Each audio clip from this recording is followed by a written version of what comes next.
আসসালামু আলাইকুম। আপনারা জানেন আজকে মাননীয় প্রধানমন্ত্রী জনাব তারেক রহমানের তৃতীয় কর্মদিবস ছিল। উনি অফিস শুরু করেছিলেন, প্রথমে অফিস শুরু করেছিলেন সচিবালয়ে। আজকে প্রথমবারের মতো উনি প্রধানমন্ত্রী কার্যালয় তেজগাঁও প্রধানমন্ত্রীর কার্যালয় অফিস করেছেন। আজকে ছিল আসলে কর্মদিবস হিসাবে তিনি কাজ করলেও আজকে কিন্তু ছুটির দিন ছিল। এই দিবসেও তিনি কাজ করেছেন এবং গত নির্বাচনের আগে বাংলাদেশের জনগণের জন্য উনি কি কাজ করবেন, দলের কি ম্যানিফেস্টো, বাংলাদেশের মানুষের জীবন মান উন্নয়নে ওনার কী কর্মসূচি, এই কর্মসূচি কীভাবে বাস্তবায়ন করা যায়, এই বিষয়গুলো নিয়ে উনি সারাক্ষণ কথা বলেছেন।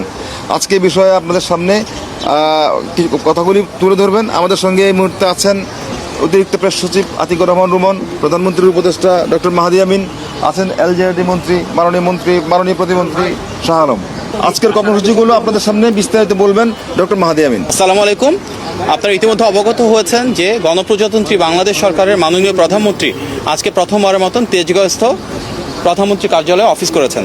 তিনি দেশের একজন সাধারণ নাগরিকের মতন করেই ভিআইপি বলতে আমরা যে জিনিসটা দেখতাম আগে, সেখান থেকে সম্পূর্ণ ভেঙে এসে এখানে ঢুকার আগে ট্রাফিক সিগন্যালও ছিলেন, দীর্ঘক্ষণ সেখানে অপেক্ষা করেছেন, অফিসে ঢুকার আগে একটি বৃক্ষরোপণ করেছেন এবং এই প্রধানমন্ত্রী কার্যালয়ের যারা কর্মকর্তা রয়েছেন, যাদের অনেকেই ওনার মা এবং সাবেক প্রধানমন্ত্রী দেশনেত্রী বেগম খালেদা জিয়ার সাথে কাজ করেছিলেন এই কার্যালয়ে, ওনাদের সাথে কুশল বিনিময় করেছেন, নাম ধরে আলাপ আলোচনা করেছেন। তারপর উনি অফিসে যাওয়ার পরে আমাদের যে নির্বাচনী প্রতিশ্রুতি ছিল বিএনপির পক্ষ থেকে, সেগুলো নিয়ে কয়েকটি আলোচনা হয়েছে। সেখানে বিভিন্ন সংশ্লিষ্ট মন্ত্রণালয়ের যারা মাননীয় মন্ত্রীবর্গ রয়েছেন এবং সম্মানিত সচিববর্গ রয়েছেন, ওনারা সেখানে অবস্থান নিয়েছিলেন এবং ওনাদের যার অবস্থান থেকে কিভাবে এই পলিসিগুলো কার্যকর করা যাবে সেগুলো নিয়ে আলোচনা করেছেন।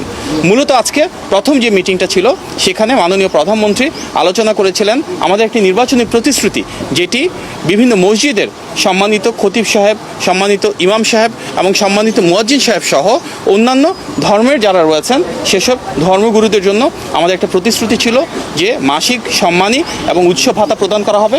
এবং মাননীয় প্রধানমন্ত্রীর নির্দেশে একটি সিদ্ধান্ত গৃহীত হয়েছে যে ইনশাআল্লাহ এই ঈদের আগেই আমরা এটি পর্যায়ক্রমে শুরুর যে প্রস্তুতি সেটি সম্পন্ন করে কিছু কিছু জায়গায় ইনশাআল্লাহ সম্মানিত খতিব সাহেবদের, ইমাম সাহেবদের এবং মুয়াজ্জিন সাহেবদেরকে একটি সম্মানী প্রদান করব ইনশাআল্লাহ।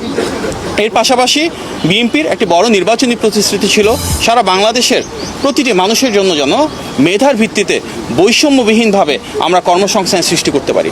সরকারি চাকুরির ক্ষেত্রে, বেসরকারি চাকুরির ক্ষেত্রে, উদ্যোক্তা হিসেবে গড়ে ওঠার ক্ষেত্রে এবং বহির্বিশ্বে জনশক্তি রপ্তানির ক্ষেত্রে কিভাবে আমরা সবাইকে আরও দক্ষ এবং যোগ্য হিসেবে গড়ে তুলতে পারি, আমাদের শিক্ষা ব্যবস্থার প্রয়োজনীয় সংস্কারটুকু কীভাবে আনবো এবং তার মাধ্যমে আমাদের জনশক্তিকে কীভাবে কর্মক্ষম করে দ্রুততার সাথে তাদের জন্য অনেক বেশি চাকুরি এবং ব্যবসার সুব্যবস্থা করতে পারবো। তার জন্য প্রয়োজনীয় যে ডিরেগুলেশন প্রয়োজন, ব্যবসা বাণিজ্য এবং শিল্প কারখানার নীতিমালার প্রয়োজন রয়েছে সংস্কারের জন্য, এবং টেকনিক্যাল এবং ভোকেশনাল এডুকেশনকে আরও কীভাবে প্রাধান্য দিব আমরা, বিদেশে বিভিন্ন দূতাবাস যারা রয়েছে এবং বাংলাদেশে বিদেশি যে দূতাবাস রয়েছে তাদের সাথে সমন্বয়ের মাধ্যমে কিভাবে আমাদের জনশক্তিকে আরও দক্ষ এবং যোগ্য করে বিদেশে পাঠাতে পারবো, এগুলি নিয়ে বিস্তারিত আলোচনা হয়েছে। সংশ্লিষ্ট যারা মন্ত্রীবর্গ রয়েছেন, সচিববর্গ রয়েছেন, ওনারা ওনাদের মূল্যবান মতামত প্রদান করেছেন এবং ইনশাআল্লাহ খুব দ্রুততম সময়ের ভিতরে জনগণের প্রতি জবাবদিহিমূলক এই রাষ্ট্র ব্যবস্থা, জনগণের ভোটে নির্বাচিত সরকার আমাদের মাননীয় প্রধানমন্ত্রীর নেতৃত্বে আমাদের প্রতিশ্রুতিগুলো বাস্তবায়ন করা শুরু করবে ইনশাআল্লাহ। আপনার সবাইকে ধন্যবাদ। আসসালামু আলাইকুম। এই বিষয়ে সিদ্ধান্ত গৃহীত হবে, একটা কমিটি করা হয়েছে, ওনারা বসে আলোচনা করে তারপর জানাবেন এবং ঈদের আগে এগুলি নিয়ে আলোচনা হচ্ছে টেকনিক্যাল টিম এবং বিভিন্ন মন্ত্রণালয়ের আন্তঃমন্ত্রণালয়ে আলাপ আলোচনার মাধ্যমে এগুলি সিদ্ধান্ত হবে। মির্জা আলম ভাই এখানে আছেন, উনিও সেই কমিটির একজন গুরুত্বপূর্ণ সদস্য, ওনারা পরবর্তীতে এই বিষয়ে অবহিত করবে।